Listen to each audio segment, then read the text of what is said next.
The polished marble floor of the Ashton Griffith lobby reflected a scene of calculated cruelty.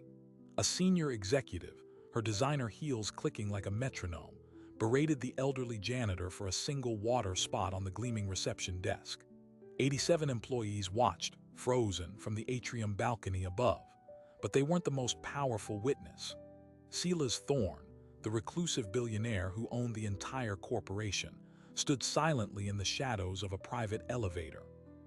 And his reaction to the humiliation would leave every single person in the tower speechless. Silas Thorne wasn't just any billionaire. He was a man who built his empire from a single dump truck, a legend known for his ruthless efficiency and near-total invisibility. To the employees of Ashton Griffith, he was a phantom, a signature on a paycheck, a name on the building. But on this Tuesday morning, the phantom became a witness. And the question hanging in the silent, terrified air wasn't just about a water spot. It was about what happens when absolute power finally decides to look down from the penthouse and see everything happening on the ground floor. Janitor's name was Aris. For 19 years, he had arrived at the Ashton Griffith Tower at 4 in the morning, 5 days a week, a schedule as reliable as the sunrise. He emptied the trash of vice presidents who didn't know his name, polished the glass of corner offices he would never occupy, and cleaned the bathrooms of a corporate culture that often treated him as invisible. His uniform was a light gray, chosen by the building's management company to be, in their words, professionally unobtrusive. On that Tuesday, it made him a perfect silent target. The woman delivering the tirade was Helen Vance, Senior Vice President of Strategic Innovation. At 42, she was a rising star, known for her disruptive mindset and a demeanor colleagues privately called productively ruthless. Her success was built on a cult of perfection, a belief that excellence was a zero-sum game where every detail, even a water spot on a lobby desk, was a declaration of war against mediocrity. She had a standing order with the facilities department. The granite reception desk on the executive floor was to be bone dry and gleaming by 7:45 a.m. before the first leadership meeting. The single, smudged droplet, left by a condensation ring from a visitor's glass, was, in her view, a personal affront and a professional failure. What Helen didn't know, what none of the 87 employees leaning over the balcony rail knew, was that Silas Thorne had been in the building since 3 a.m. He did this once a quarter, an unannounced ritual. He would walk the empty corridors, run his fingers along the baseboards in the mail room, listen to the hum of the servers, and drink terrible coffee from the break room pot. He called it taking the pulse of the machine. The billion-dollar machine he had built from the ground up, starting with that single dump truck he bought at 23, hauling gravel for highway projects no one else wanted. Thorne's path to power wasn't a straight line. It was a jagged ascent through the world of private contracts, municipal deals, and the brutal logistics of moving earth. He understood the weight of physical labor, the grit under the fingernails, the way a 12-hour shift in the summer heat could hollow a person out. By 50, he'd parlayed Thorne Earthworks into Thorne Holdings, a diversified giant with tentacles in real estate, tech, and finance. Ashton Griffith, a sleek consulting firm, was a recent prestige acquisition. He owned it, but he didn't run its day-to-day culture. He was the silent gravitational force, a name on the deeds, while people like Helen Vance set the tone. And the tone she was setting that morning was vicious. Her voice, sharp and projecting, carved through the lobby's quiet. "This is not acceptable. Do you understand the image this projects? We host clients here worth millions. They see neglect, they think neglect. This isn't just a desk, it's the first impression of this entire organization." Aris stood motionless, his cleaning cart beside him, a rag dangling from his hand. He offered a quiet apology, his accent softening the words. He was from Guatemala, had immigrated 25 years earlier, and had been cleaning this very building longer than Helen Vance had been with the company. His son was in college, studying engineering.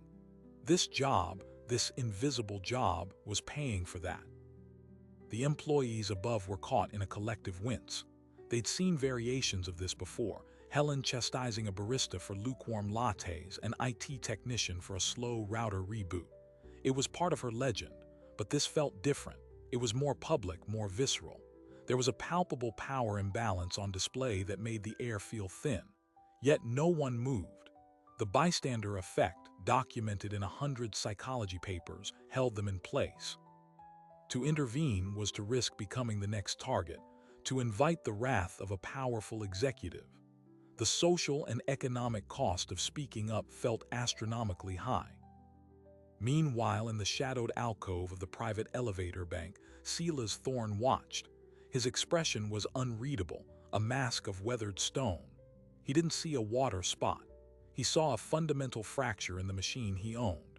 He saw a woman who confused bullying with leadership, and a man who represented the very foundation her polished world was built upon. He saw a cost that didn't appear on any balance sheet, the cost of dignity. And then Helen Vance made her critical error. Frustrated by Aris's quiet deference, which she mistook for defiance, she reached for the ultimate leverage. This is a repeated issue with your team. I'm going to have to speak directly to your supervisor. What's your name? I'll ensure this is noted in your performance file.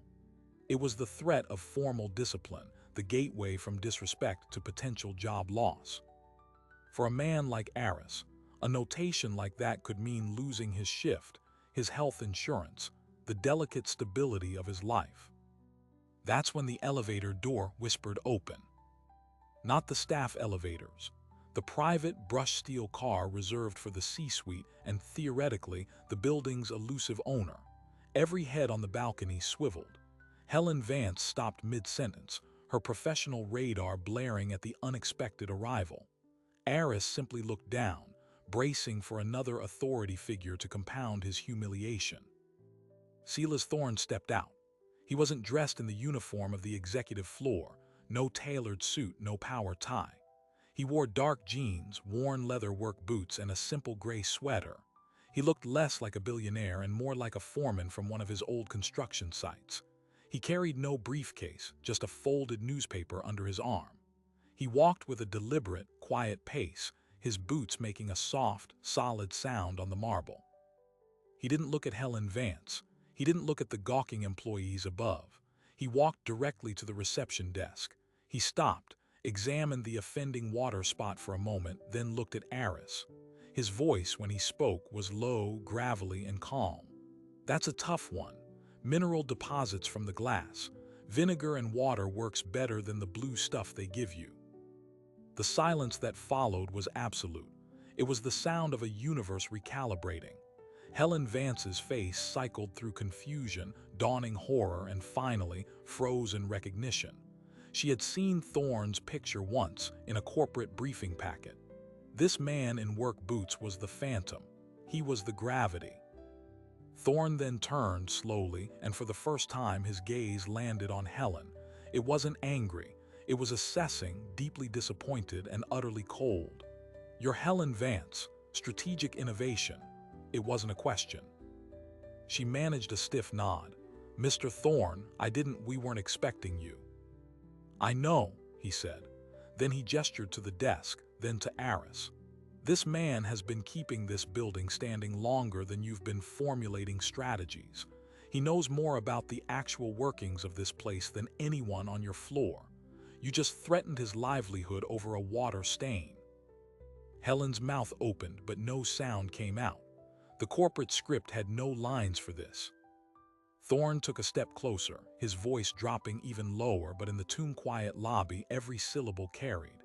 "You see a first impression for million-dollar clients. I see a broken system. I see a leader who attacks the foundation instead of fixing the leak." He paused, letting the words hang.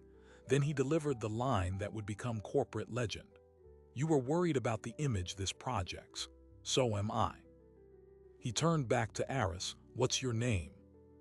"Aris, sir." "Aris," Thorne repeated, nodding. "My apologies for the environment you're working in today." Then he did something that made the 87 witnesses above stop breathing.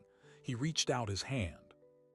Aris, after a stunned second, wiped his hand on his gray trousers and shook it. Thorne held the grip for a moment, then looked past Aris to the frozen figure of Helen Vance. His next words weren't loud, but they echoed up the atrium like a verdict. "Gather your team, Helen, every person from your department. Meet me in the main conference room on the second floor in 30 minutes." He glanced at his simple wristwatch. "And bring a notepad. You're about to get a lesson in real-world innovation." He gave Aris a final nod, then walked toward the main bank of elevators, leaving the SVP standing alone in the spotlight she had created, her career suddenly balancing on the edge of a billionaire's whim. The elevator doors closed on Silas Thorne, and the tower was left with one burning, unanswerable question. What does a lesson from a man like that actually look like? For 29 minutes, the Ashton Griffith Tower existed in a state of suspended animation. The silent lobby scene fractured into 100 whispered conversations carried through hushed phone calls, frantic text chains, and the low, anxious hum of a workplace that just felt its tectonic plates shift. Helen Vance walked to the second-floor conference room as if marching to a tribunal, her earlier aura of command replaced by a visible, trembling dread. She ordered her team of 12 directors and managers to assemble, her voice thin over the intercom. None of them knew why, but word, in the way it does in large organizations, had already begun to seep out. A version of events where the billionaire owner had publicly sided with a janitor against a star executive. The implications were too vast, too terrifying to fully grasp. On the first floor, Aris finished wiping the desk. With a mixture of vinegar and water, a junior accountant had sprinted to the kitchen to fetch for him, under the suddenly attentive gaze of 3 security guards who had materialized, not to escort him out, but to ensure, as one put it, "You have no further disruptions, sir."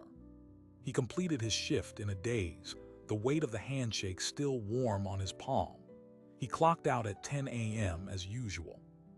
But as he pushed his cart toward the service elevator, the head of building facilities himself approached, an unprecedented event. "Aris," the man said, his tone unnervingly respectful. "Please take the rest of the day, paid," Mr. Thorne's office insisted. Upstairs, the speculation was morphing into strategy.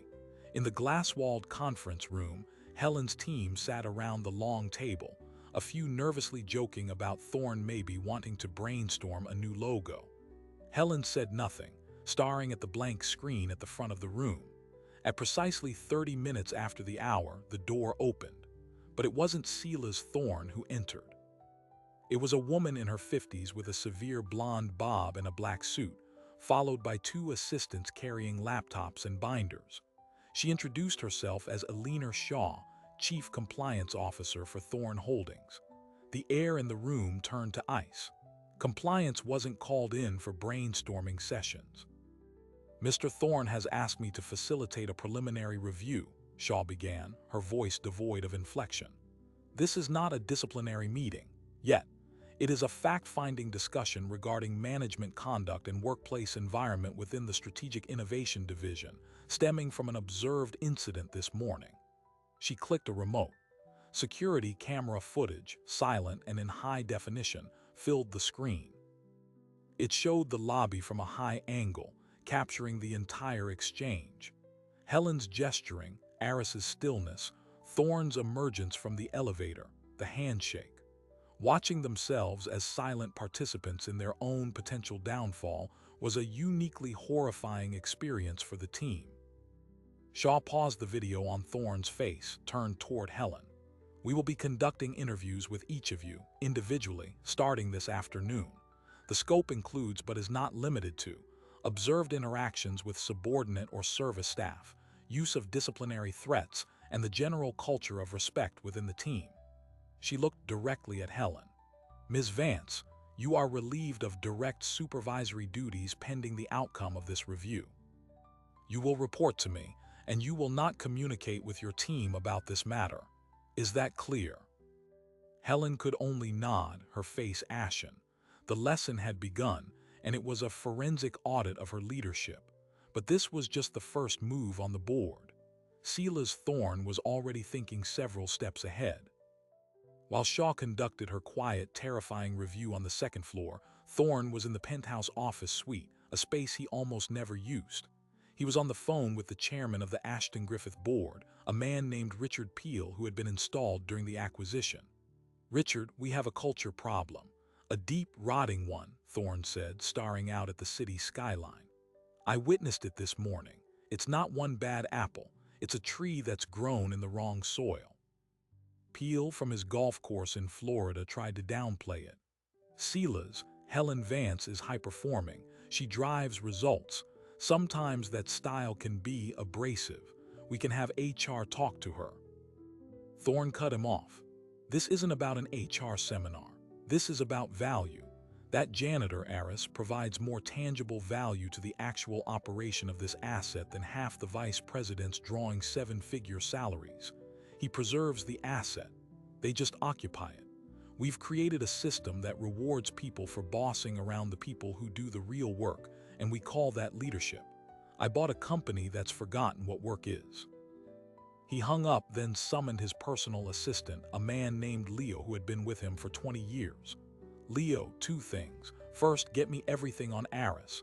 Employment history, performance reviews, everything. Second, pull the last 5 years of anonymous employee satisfaction surveys for Ashton Griffith. Filter for keywords: respect, dignity, management, fear. I want to see the patterns." What Thorne discovered in the next few hours would form the core of his lesson. Aris's file was flawless. 19 years, not a single disciplinary note. He'd been Employee of the Month 4 times at the building management company level. He'd received a commendation from the city fire marshal for identifying a faulty smoke detector during his rounds.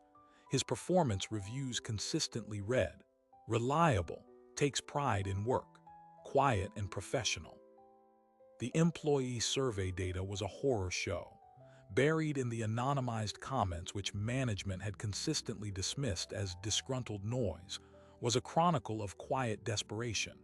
Pages of comments about being belittled in meetings, publicly criticized for minor mistakes, feeling like a target. Many referenced a fear of speaking up.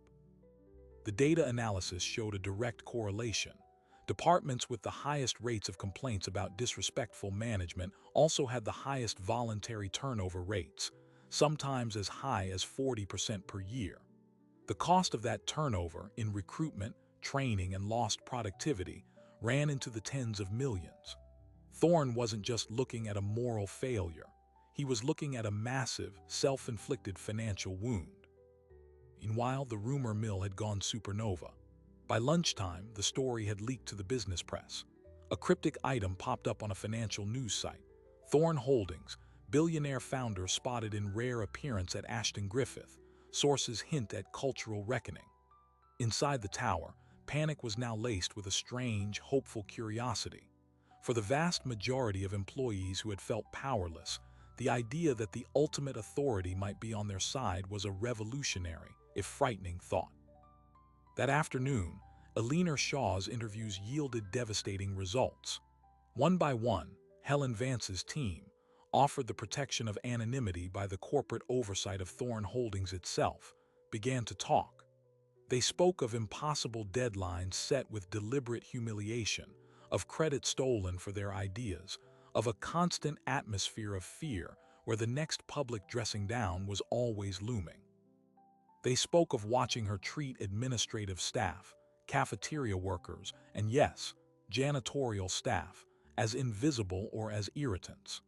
The picture that emerged was not of a productively ruthless leader, but of a systemic bully whose behavior had been enabled because she hit her financial targets. At 4 p.m., Thorne made his second move. He didn't call another meeting. He sent a company-wide email from his personal Thorne Holdings address, an unprecedented event. The subject line was, "Observations and Values." It read in part, "This morning I saw a member of our team, a man who has served this building with dedication for 19 years, treated without the basic dignity that is the right of every person who works for anything I own. That is a failure, my failure." Because ownership isn't just about equity. It's about responsibility for the environment that equity creates. We will be reevaluating what value and performance truly mean at Ashton Griffith. Effective immediately, All disciplinary reviews and performance improvement plans are suspended, pending a review of the processes that led to them. My door is open. I am listening.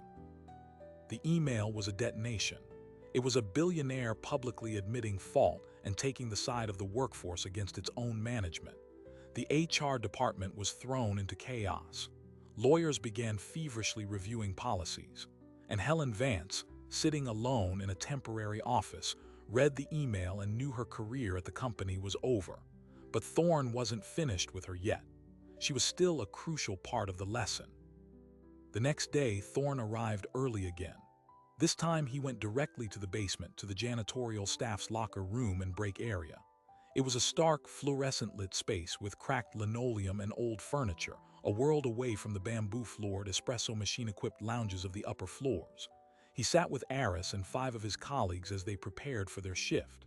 He drank coffee from a chipped mug and asked them questions. Not about cleaning supplies, about their lives, their commutes, their families, what they saw and heard in the building at night, what would make their jobs better, easier, safer. They were hesitant at first, then astonished, then cautiously candid. They told him about broken equipment they'd reported for months, about the difficulty of getting proper, ergonomic mops and vacuums, about the lack of a decent, clean place to eat their meals. They spoke quietly about the way some employees looked through them. Aris, emboldened, mentioned that he'd suggested a simple, color-coded recycling system 3 years ago to a facilities manager. It would save time and improve compliance. He'd never heard back. Thorne took notes on a small, worn notepad. He didn't make promises. He just listened. And in that act of listening in that basement, he was gathering the ammunition for the final, most shocking part of his plan. He wasn't just going to punish Helen Vance. He was going to use her as the public case study to dismantle an entire philosophy of management. He returned to the penthouse and called an emergency meeting of the full Ashton Griffith board for the following morning. Then he called Leo. I need a proposal drafted, a new operational role. Call it Director of Workplace Experience and Operations.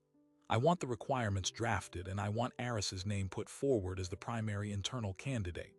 Leo, for the first time in his decades of service, was speechless. Sir, he's a janitor. He has no degree, no management background. Thorne's reply was simple. He has 19 years of direct, ground floor experience with how this building actually functions. He has proven reliability, institutional knowledge, and as of this week, a demonstrated understanding of dignity. That's a better resume for that job than any MBA who's never spoken to the night shift. Draft the proposal. The stage was now set. The board was summoned. The data was compiled. The employees were electrified and terrified. Helen Vance was isolated, and Aris was completely unaware that he was about to be placed at the very center of a billionaire's radical, explosive experiment in corporate justice. The lesson was moving from the private conference room to the highest governing body of the company. And Silas Thorne was prepared to make an offer that would shatter every convention of the corporate world. The emergency board meeting of Ashton Griffith was not convened in the usual executive conference room. Silas Thorne ordered it to be held in the large, windowless second-floor auditorium, a space typically used for all-hands meetings.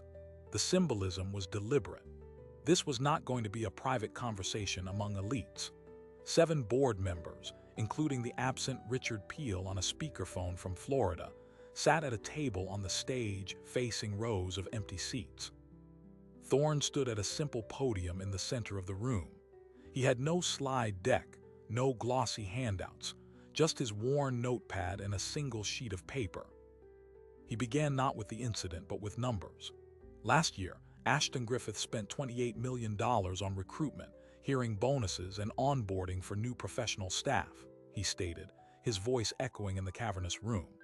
Our voluntary turnover rate in client-facing and operations roles was 37%. The industry average is 15%.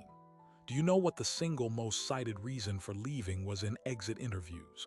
It wasn't pay. It wasn't benefits. It was toxic culture and lack of respect from management. We are spending tens of millions a year to replace people who are fleeing our own environment. That is not an HR problem. That is a catastrophic leadership and financial failure. He then presented the survey data, reading anonymized comments aloud. The words spoken in his gravelly voice were brutal. My boss calls my ideas cute in front of clients. I was told to skip my grandmother's funeral to meet a deadline that wasn't real. I feel like I'm constantly being set up to fail. The board members shifted uncomfortably. This was the suppressed truth of their company, now given a microphone. Then Thorne played the security footage. On the large screen, the silent drama of the lobby played out again. Seeing it in this formal setting with the billionaire narrating transformed it from an anecdote into evidence. This woman, Thorne said, freezing on Helen Vance's image, is not an aberration. She is a product of a system that confuses intimidation for rigor, that rewards the creation of fear because it generates short-term compliance. She hits her numbers, so we look the other way. But the cost of that looking away is $28 million a year, and the slow poisoning of our own asset. Richard Peel's voice crackled through the speaker. Silas, with respect, this is a personnel matter. It should be handled through proper channels, not a board meeting. We can sanction Ms. Vance, even terminate her. But this public spectacle... It's already public, Richard, Thorne interrupted. And this isn't about sanctioning one person. It's about correcting a system, which is why I'm not recommending Helen Vance's termination. A wave of confusion passed over the board. Thorne continued. Termination lets everyone off the hook. She gets a severance, goes to a competitor, and we pretend the problem left with her. The system stays broken. No, I am recommending a formal, public demotion and reassignment. He laid out his plan. Helen Vance would be removed as SVP. She would be offered a new individual contributor role reporting to the new head of the department at a significantly reduced salary, with a 6-month performance review to determine if she could adapt to a culture of respect. If she refused, she would be terminated for cause, with no severance based on the findings of the compliance review. Accountability, Thorne said, isn't banishment. It's the chance to relearn. If she can't, the consequences are clear. The board was stunned. It was a punishment far more psychologically severe than a firing. It was a total inversion of her professional identity. But Thorne wasn't finished. The second part of the system correction concerns the gap in perspective that allowed this to fester. We have no meaningful voice for operational reality in our leadership. We make decisions about workspaces, resources, and processes without consulting the people who interact with them every hour of every day. To fix that, I am proposing the immediate creation of a new executive role, Director of Workplace Experience and Operations. He finally picked up the single sheet of paper. This is a draft job description. The role oversees building operations, vendor relationships for services, workplace health and safety, and will serve as an ombudsman for employee environment concerns. It requires deep institutional knowledge of this physical asset, proven reliability, problem-solving skills, and a demonstrated commitment to the dignity of work. He looked up. And I am recommending we offer the role to Aris Melendez, the janitorial staff member from the lobby, as an internal promotion. The silence that followed was total, then erupted into disbelief. One board member, a venture capitalist named Chloe, spoke first. Silas, he's a janitor. With all due respect, you can't make a janitor a director. He has no degree, no management experience, no background in. In what? Thorne asked calmly. In corporate politics. In PowerPoint. He has 19 years of experience in this building. He knows its plumbing, its electrical quirks, which desks wobble, which bathrooms have poor ventilation, which floors have the highest trash volume. He has more direct data on how this company physically functions than anyone in this room. He identified a life safety issue a fire marshal missed. He proposed a recycling system that would save man-hours and reduce costs 3 years ago, and was ignored by a manager with an MBA. What precisely is he not qualified for? To not be heard. argument that followed was fierce. It touched on liability, on precedent, on the perceived absurdity of it. But Thorne had done his homework. He cited companies that had successfully promoted from radically non-traditional backgrounds. He had Leo distribute a one-page brief on Aris's flawless record, his commendations, and the detailed, practical notes from their basement conversation, where Aris had diagnosed workflow inefficiencies with stunning clarity. Thorne's final point was unassailable. "You are arguing for the system that cost us $28 million last year. I am arguing for a new one. The vote is not just about a job for one man. It is a vote on whether this board believes dignity has a place on the balance sheet." The vote passed. Narrowly, but it passed. Helen Vance was officially demoted. The new director role was created, and an offer letter with a salary 5 times what Aris had ever earned was drawn up for his signature. The board left the auditorium shell-shocked, already dreading the fallout. But the fallout was already leaking. An administrative assistant to one of the board members had heard everything. Within 2 hours, the full, explosive story was on a major business news website. The headline was incendiary. Billionaire owner DEMOTES star executive offers director role to janitor after lobby confrontation. The article had the broad strokes wrong, but the core facts were there. It framed it as a capricious, dramatic power play by a reclusive tycoon. The court of public opinion immediately divided into warring camps. One camp, including much of the business pundit class, declared it a disaster. They called it emotional governance, a dangerous precedent, and the death of meritocracy. Talking heads asked, "Would you want a former janitor managing a multi-million-dollar facility budget?" They painted Thorne as an out-of-touch populist and Aris as an unqualified pawn. Shares of Thorne Holdings dipped slightly in after-hours trading. The other camp, comprised of frontline workers, service employees, and a growing chorus on social media, hailed it as a revolutionary act. Hashtags like "dignity on the balance sheet" and "promote the Arises" started trending. Millions of people who had ever felt invisible or disrespected at work saw a billionaire, for the first time, not just see them but value them. The story transcended business news. It became a cultural flashpoint about class, work, and value. Inside Ashton Griffith, the divide was even starker. A group of senior directors and VPs, allies of Helen Vance or simply terrified of the new order, began privately discussing a mass resignation in protest. They saw their world of credentials and hierarchies being dismantled. They dubbed the plan the Aris Initiative with dripping sarcasm. Meanwhile, hundreds of non-managerial employees, from accountants to marketing coordinators, felt a surge of empowerment. They began sending Thorne emails, not to complain, but to suggest small, practical improvements to their workflows, things they'd been too afraid to mention to their own bosses. The open-door policy was actually being used. And Aris, he was at home when the call came. It was a leaner Shaw from compliance asking if he could come to the office for a meeting with Mr. Thorne. He assumed it was to be formally fired, a quiet conclusion to the whole mess. He put on his only suit, a decade old, and returned to the tower, his heart heavy.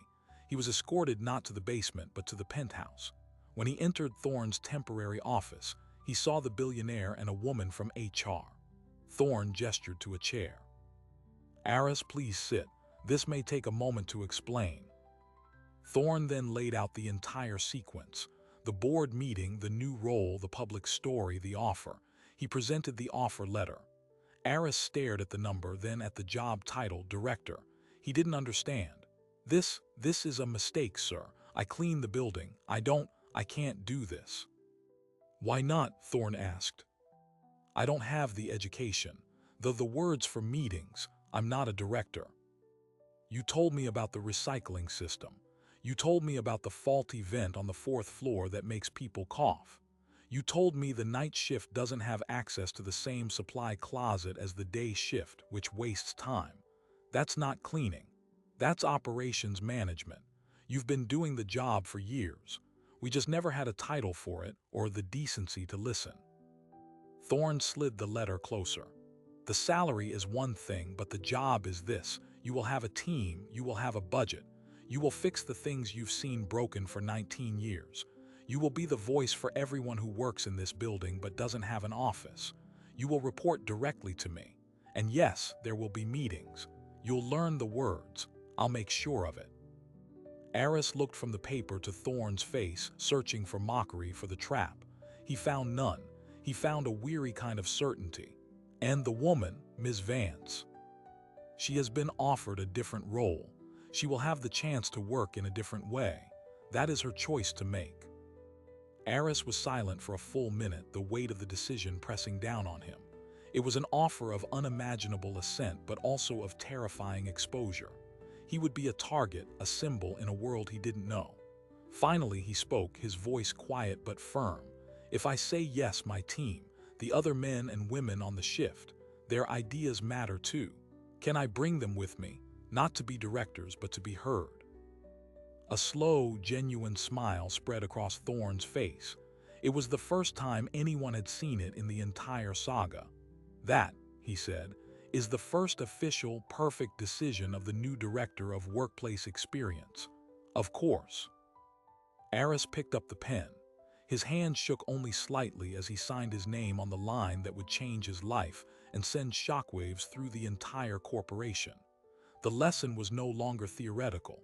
It was now institutional, and it had a name and a face.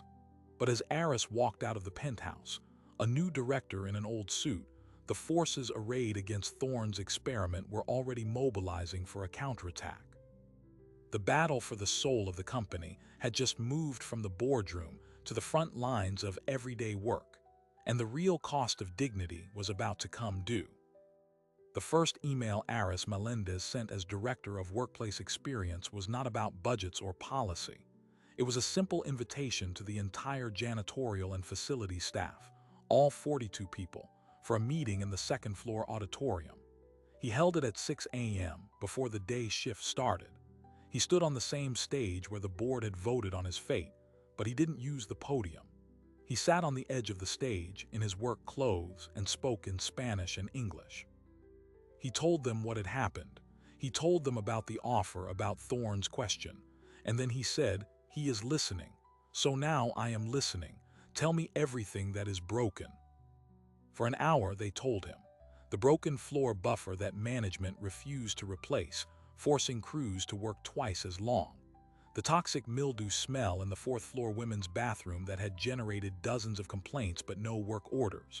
The lack of secure lockers, meaning personal items sometimes went missing. The inconsistent break schedules.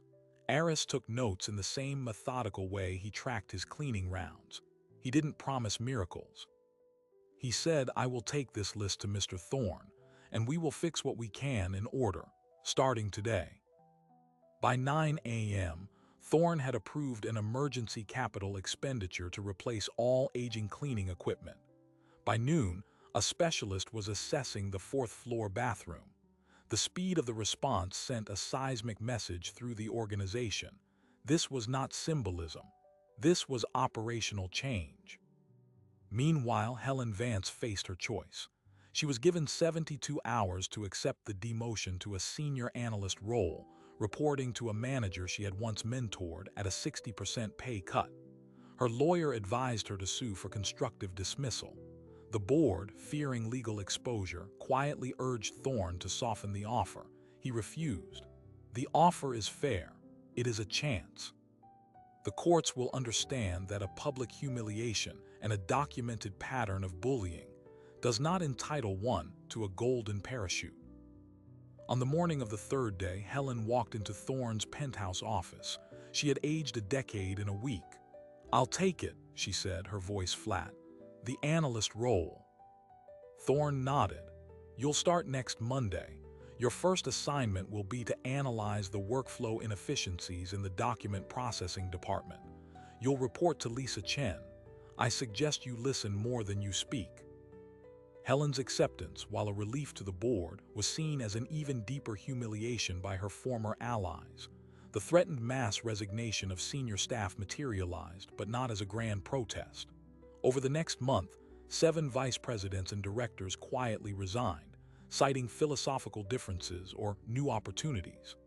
The business press dubbed it the Ashton-Griffith Exodus and predicted the firm's imminent collapse. Client concerns spiked. Competitors circled, poaching key accounts by whispering that the company had lost its professional rigor. This was the counterattack Thorne had anticipated. The forces of the old system were fighting back through the market itself. For the first time, Thorne's experiment faced a quantifiable financial threat. The board panicked. Richard Peel flew back from Florida and demanded an emergency session. "Silas, this is a mutiny. The ship is taking on water. We need to reverse course. We can find a face-saving way to move Aris to an advisory role, bring in a proper operations head, and maybe offer Helen a consultancy to make this go away." Thorne's response was to present new numbers.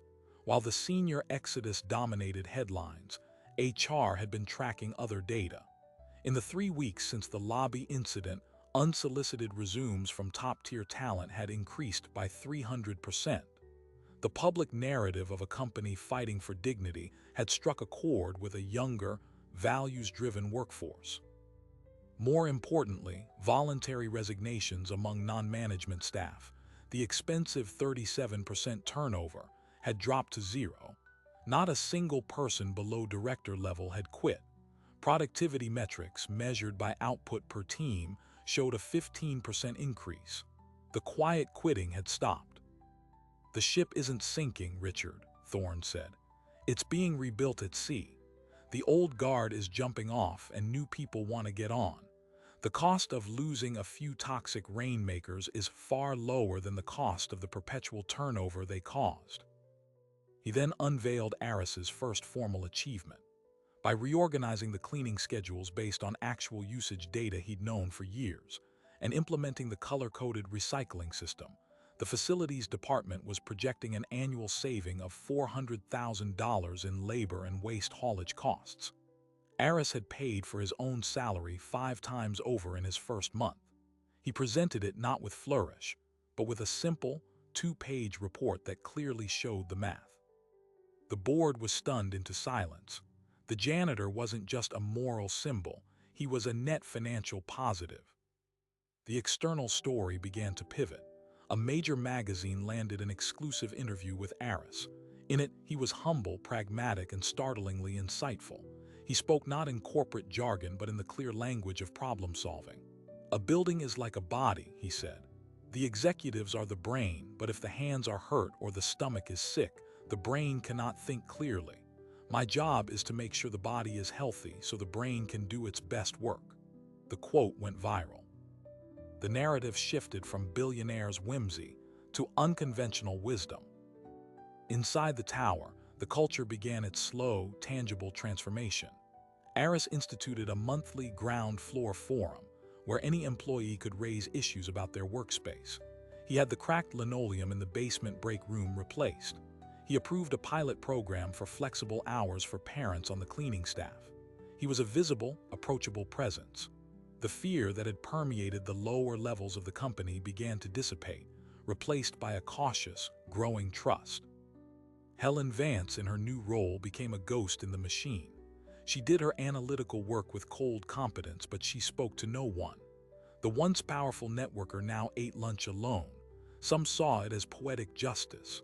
A few, including Aris, felt a pang of sympathy. He made a point of nodding to her in the hallway, a small, silent acknowledgement of their shared, bizarre predicament. She never nodded back. 6 months after the water spot, the results were undeniable. The feared client exodus had not happened. In fact, 2 major clients had specifically cited the company's ethical operational culture as a reason for renewing contracts. The turnover rate had stabilized at an industry-low 12%. Recruitment costs had been cut in half. The $28 million hemorrhage had been staunched. Silas Thorne had been proven right on the balance sheet. At the next board meeting, there was no drama. The financials were presented. The cultural metrics were shown. Richard Peel offered a grudging, 1-sentence commendation of Thorne's firm stewardship. The experiment was no longer an experiment. It was the new company policy. But the final, surprising detail of the entire saga emerged not from a spreadsheet, but from a conversation. Thorne asked Eris to have coffee with him in the penthouse, a regular check-in they now held. Thorne asked him, "A year ago, if someone had told you you'd be here, in this office, what would you have said?" Eris thought for a moment. "I would have said they were crazy or making a joke at my expense." He sipped his coffee. "But you asked me a question that day in the basement. You asked what would make our jobs better. No one had ever asked me that before, not in 19 years. You didn't ask because I was a janitor. You asked because I was there." Thorne nodded. "And what's the most surprising thing about this job?" Eris smiled, a rare, full expression. "The meetings are not the worst part. The words come. But the most surprising thing is that the people in the offices, the ones with the big titles, they have the same problems as people in the basement. They are afraid to speak up. They feel unseen. They have ideas that get ignored. The floor is different. The fear is the same." This was Thorne's ultimate, quiet victory. He hadn't just promoted a janitor. He had revealed a fundamental truth. The culture of disrespect was a universal poison affecting every level. By healing it at the bottom, he had begun to heal it everywhere. The lesson was complete. As for Helen Vance, she resigned quietly 3 months later. She took a mid-level position at a competitor with no fanfare. The industry, having watched her fall, was wary. Her trajectory had been permanently altered. The system she represented had been publicly tried and found wanting. Silas Thorne returned to his reclusive habits, but the phantom of the tower was now a legend with a concrete legacy. He had done what 87 bystanders could not. He had intervened. And in doing so, he proved that dignity, often considered a soft cost, has a hard, calculable value. The speechlessness of that Tuesday morning had given way to a new language in the Ashton Griffith Tower, one built on listening, respect, and the unshakable idea that every person who contributes to the machine is, in fact, indispensable to its operation. The story was over, but the work of building this new machine was just beginning. The story of the water spot, the billionaire, and the janitor is not a fairy tale. It is a case study. It forces a single, uncomfortable question into the light. In our world of complex metrics and bottom lines, what is the actual cost of a moment of disrespect? Silas Thorne calculated that cost at $28 million a year in turnover. But the real price is measured in the quiet resignation of people who stop offering their ideas, in the incremental corrosion of trust that makes every process slower, and in the loss of the practical wisdom that walks out the door each night in a uniform, unseen. This incident revealed a fundamental flaw in how we assign value. We often reward the performance of authority while ignoring the performance of upkeep. We promote those who are good at managing upward, while sidelining those who are essential at maintaining the foundation. Thorne's radical intervention wasn't about kindness. It was about a brutal reassessment of what truly drives a functional organization. He didn't just see a janitor being bullied. He saw a critical data stream being ignored. He saw an asset, human and institutional, being degraded. The lingering question from Ashton Griffith isn't whether a janitor can be a director. Aris Melendez proved that he already was, in everything but title. The real question is, how many other arises are in your organization? How many people, in roles we've learned to overlook, are holding critical pieces of the puzzle, pieces that are being lost because no one thinks to ask? The lesson here is not that every CEO should start promoting from the mailroom. The lesson is that the distance between the corner office and the ground floor is an information gap, and that gap is expensive. It's a story about the power of witnessing.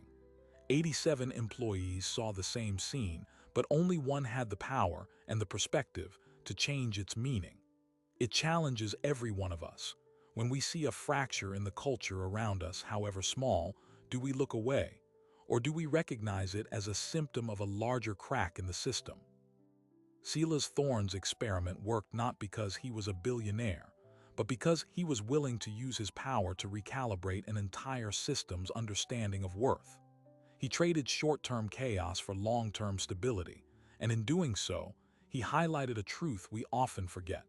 A culture of respect isn't a soft luxury. It is the hardest, most necessary infrastructure any organization can build. Because the machine, in the end, is only as strong as the dignity of every single part that makes it run. If this story made you reconsider the unseen mechanics of power and value in your own world, then you've already begun the most important audit. For more deep dives into the moments that redefine our workplaces and our world, make sure to subscribe. Your attention is the most valuable data stream of all.